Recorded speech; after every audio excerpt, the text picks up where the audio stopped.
अगर आप लोगों को मेरी वीडियोस अच्छी लगें तो इस लाल सब्सक्राइब के बटन को दबा दें और साथ ही इस बेल के आइकन को भी प्रेस कर दें ताकि मेरी आने वाली हर नई वीडियो का नोटिफिकेशन आप लोगों को मिलता रहे।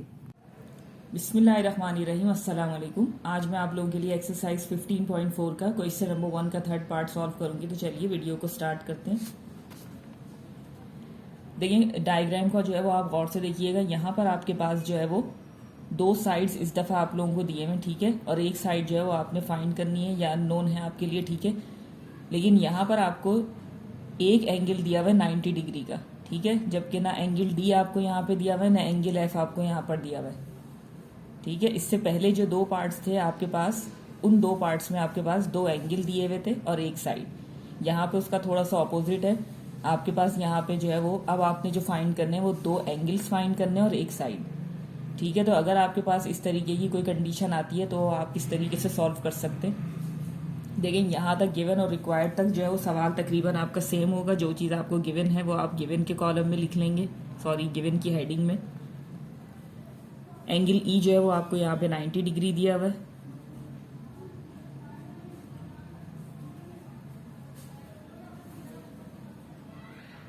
लाइन सेगमेंट ई एफ जो है वो आपके पास दिया हुआ है, जो कि डी है वो है आपके पास 2√3। इसी तरीके से लाइन सेगमेंट आपके पास डी ई दिया हुआ है 2, ठीक है। ये आपके पास गिवन हो गया। रिक्वायर्ड में आपको जो है वो मेजर एंगल डी जो है वो आपको चाहिए। इसी तरीके से मेजर एंगल एफ जो है वो भी आपने कैलकुलेट करना है यहाँ पे। और दूसरी चीज़ जो यहाँ आपने कैलकुलेट करनी है वो है ये साइड जो कि है लाइन सेगमेंट डी एफ, ठीक है। ये इस तरीके से जो है वो आपने गिवन और रिक्वायर्ड लिख लिया यहाँ पे। अब सॉल्यूशन में जब आप स्टार्ट करेंगे तो आप किस तरीके से इसको सॉल्व कर सकते हैं। अब देखिए यहाँ पर आपके पास एंगल तो एक ही है, ठीक है। तो सबसे पहले इट मीन्स कि आप यहाँ पे एंगल तो फाइंड ही नहीं करेंगे, ठीक है। या अगर एंगल आप फाइंड करेंगे तो वो आप किस तरीके से कर सकते हैं। देखिए यहाँ पर है आपके पास दो साइड्स। अगर आप चाहें तो यहाँ पे इन दो साइड्स की मदद से सबसे पहले पाइथागोरस थ्योरम लगा के तीसरी साइड भी फाइंड कर सकते हैं, ठीक है। और आप चाहें तो यहाँ पे एंगल डी भी फाइंड कर सकते हैं पहले, ठीक है। तो किस तरीके से देखें, सबसे पहले आप देखें गौर से देखिएगा, ये चीज़ है आपका परपेंडिकुलर एंगल डी। अगर आप यहाँ पे कैलकुलेट करने जा रहे हैं, ठीक है, तो इसके सामने वाली साइड आपके पास परपेंडिकुलर हो गई। ये आपका जो है वो बेस हो गया, ठीक है। तो ये आपके पास परपेंडिकुलर है और ये आपके पास जो है वो बेस है। तो परपेंडिकुलर अपॉन बेस जो है वो किसके इक्वल होता है, ये आपको पता है, ये रेशो बनाता है टेंजेंट का, ठीक है।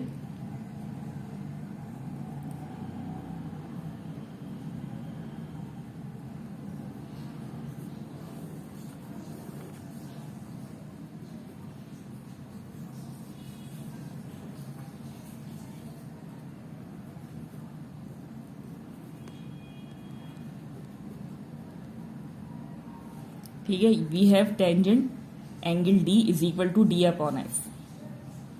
यहाँ आपने इस चीज़ का जो है वो यूजेज कर लिया, ठीक है। टेंजेंट लिखा, एंगल डी आपने लिख लिया। अब वो किसके इक्वल है, परपेंडिकुलर अपॉन बेस। परपेंडिकुलर है आपका डी और बेस है आपका एफ, ठीक है। अब आपने जो है वो देखें यहाँ पर आपको जो है एंगल डी फाइंड करना है, ठीक है। एंगल डी आपने यहाँ पे फाइंड करना है, इसीलिए आपने जो है वो यहाँ पे टेंजेंट का रेशो लिखा है, क्योंकि ये दो साइड्स आपको दिए हुए थे, इसीलिए आपने इन दो साइड्स की मदद से जो रेशो बनता है वो आपने इस तरीके से लिख लिया। थीटा की जगह आपने लिखा एंगल डी जो आपने फाइंड करना है यहाँ पे, ठीक है। इस तरीके से ये चीज़ आपने लिख ली। अब डी आपका जो है वो क्या है, 2√3।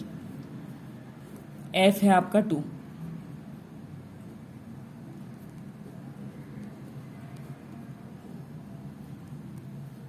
ये आपस में कैंसिल हो गए। आपके पास ये वैल्यू आ गई √3।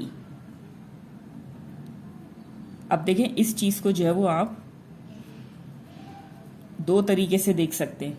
अगर आप टेबल से वैल्यू देख रहे हैं वो एक अलग चीज़ है। अगर आप साइंटिफिक कैलकुलेटर से इसकी डायरेक्ट जो है वो वैल्यू आप कैलकुलेट करना चाह रहे हैं तो किस तरीके से कर सकते हैं। अगर आप साइंटिफिक कैलकुलेटर से कैलकुलेट करना चाह रहे हैं तो देखिए यहाँ पर आपको एंगल डी की वैल्यू जो है वो फाइंड करनी है, ठीक है। तो टेंजेंट इससे मल्टीप्लाई हो रहा है, तो जब वहाँ जाएगा ये तो क्या हो जाएगा,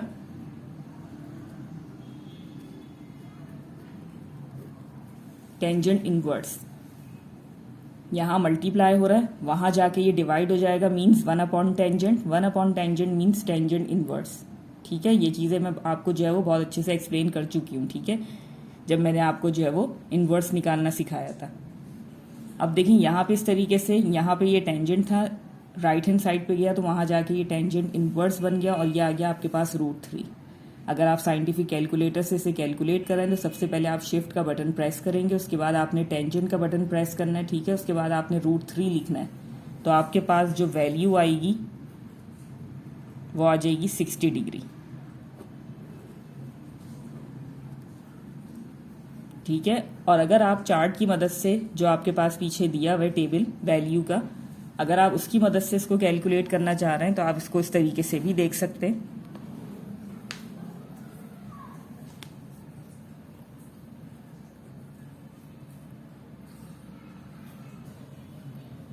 ठीक है, ये देखिए, ये जो यहाँ तक आपने वैल्यू कैलकुलेट की है ना, उसके बाद आपने जो है उसको साइंटिफिक कैलकुलेटर में देखा है। यहाँ तक वैल्यू कैलकुलेट करने के बाद देखें, दोबारा मैं इस चीज़ को यहाँ पे लिख देती हूँ।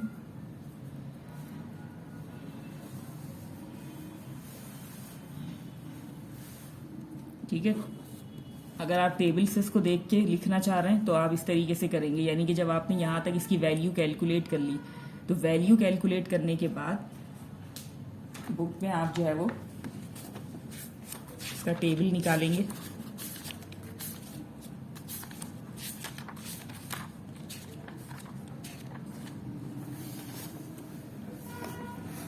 देखिए यहाँ पर बात हो रही है, इस चीज़ को देखिएगा, टेंजेंट की बात हो रही है और √3 की बात हो रही है। ठीक है, तो √3 और टेंजेंट, ये देखिए ये आ रहा है आपके पास टेंजेंट, और टेंजेंट में √3 कहाँ आ रहा है, कितने डिग्री पे, 60 डिग्री पे। ठीक है, तो आप इस तरीके से इस चीज़ को यहाँ पे जो है वो रेफरेंस देके लिख सकते हैं।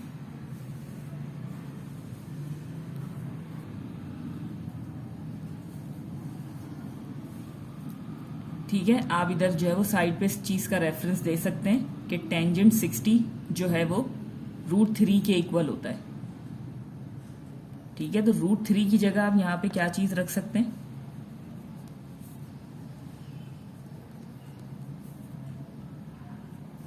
Right hand side left hand side दोनों पे आपके पास टेंजेंट मौजूद है, तो आप इसको जो है वो कंपेयर कर लेंगे तो एंगल डी आपका जो है वो ऑटोमेटिकली आप फाइंड कर सकते हैं, जो कि होगा 60 डिग्री। ठीक है, इस तरीके से जो है वो आप एंगल को कैलकुलेट कर सकते हैं टेबल की मदद से। ठीक है, जहां तक आप किसी भी सवाल को ले लें, अब यहाँ तक पहुंचने के बाद आप इस चीज़ को गौर से देखिएगा कि जो भी यहाँ पे रेशो मौजूद है, ठीक है, आप उसको जो है वो इस वैल्यू के हिसाब से, इस रेशो को देखते हुए आप टेबल से उसकी वैल्यू निकाल लेंगे। जैसे ही आपके पास वैल्यू आ जाएगी, साइड में आप रेफरेंस दें, उस वैल्यू को यहाँ पे यूज़ कर लें और इस तरीके से कंपेयर करने के बाद आपके पास जो है वो एंगल निकल आएगा। ठीक है, और अगर आप जो है वो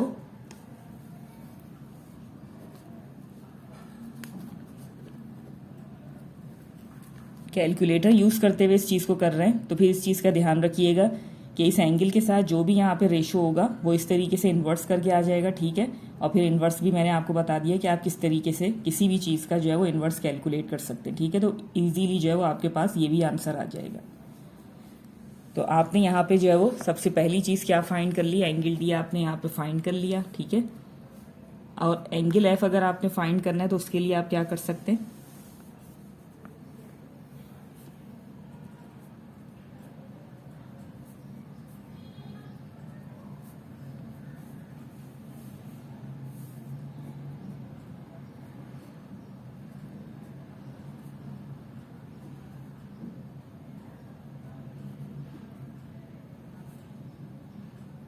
ठीक है, acute angles are complementary of each other, angle D plus angle F is equal to 90 degree, angle D आपके पास आ रहा है 60 डिग्री।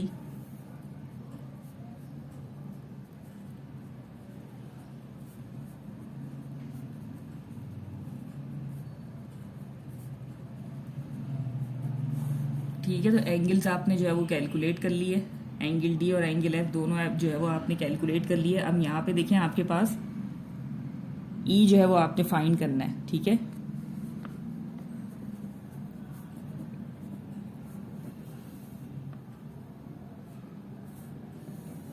ई की वैल्यू आपने फाइंड करनी है।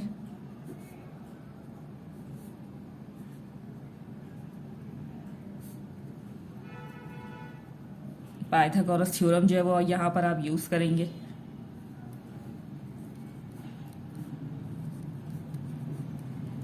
ठीक है, हाइपो का square is equal to base plus perpendicular का स्क्वायर, ये हो गया। ठीक है, हाइपो आपका ई है तो ई का square is equal to perpendicular का स्क्वायर प्लस बेस का स्क्वायर। ठीक है, ये चीज़ इसी तरीके से लिखी जाती है। वहाँ आपके पास जो है वो वेरिएबल सी, ए और बी यूज़ होते हैं। यहाँ पे जो है वो अकॉर्डिंग टू फिगर मैंने जो है वो वेरिएबल्स लिखे। अब देखिए ई आपने जो है वो कैलकुलेट करना है तो इसको आप एज इट इज छोड़ दें यहाँ पे, और डी जो है वो आपका क्या है 2√3। इसी तरीके से एफ है आपका 2, ये हो जाएगा देखिए 2 2 ज़ा 4 और स्क्वायर और रूट आपस में कैंसिल हो जाएंगे तो ये क्या हो जाएगा 4 मल्टीप्लाई बाय 3, ये हो जाएगा 2 2 ज़ा 4।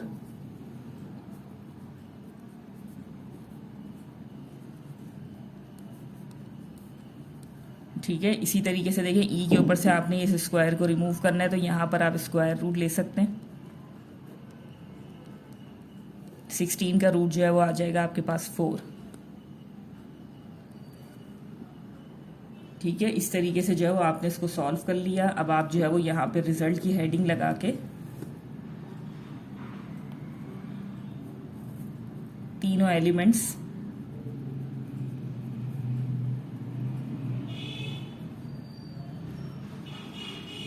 जो भी आपने यहाँ पे फाइंड किए हैं उन्हें आप इजीली जो है वो यहाँ पे लिख सकते हैं। एंगल डी आपने 60 डिग्री फाइंड किया है, एंगल एफ आपने 30 डिग्री और साइड ई जो है वो आपने मालूम की है 4।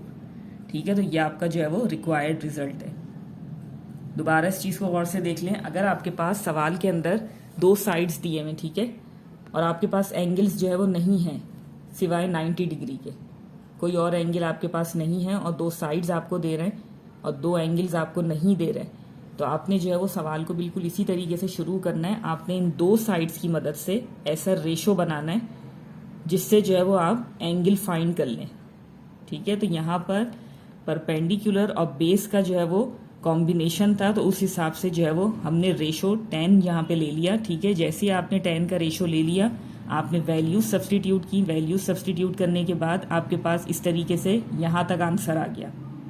ठीक है, अगर आप साइंटिफिक कैलकुलेटर यूज़ कर रहे हैं तो आपने इस रेशो को जो है वो राइट हैंड साइड पे या वैल्यू वाले साइड के ऊपर लेकर जाना है, वहाँ जाके ये इन्वर्स हो जाएगा। इन्वर्स क्यों हो रहा है वो भी मैंने आपको बता दिया, और इन्वर्स आपने किस तरीके से लेना है वो चीज़ भी मैंने आपको बता दी, तो आपका डायरेक्टली जो है वो आंसर आ जाएगा। ठीक है, लेकिन अगर आप इसे टेबल की मदद से सॉल्व करना चाह रहे हैं तो यहाँ तक सॉल्व करने के बाद आप टेबल खोलिएगा। टेबल खोलने के बाद आप वहाँ पे इस चीज़ को गौर से देखिएगा कि जो वैल्यू यहाँ पर है वो इस रेशो पर कब आती है। ठीक है, जैसे यहाँ पे टेंजेंट 60√3 के इक्वल है, तो ये चीज़ का रेफरेंस आपने यहाँ पर दे दिया। रेफरेंस देने के बाद इस चीज़ को जो है वो आपने यहाँ पर यूज़ कर लिया।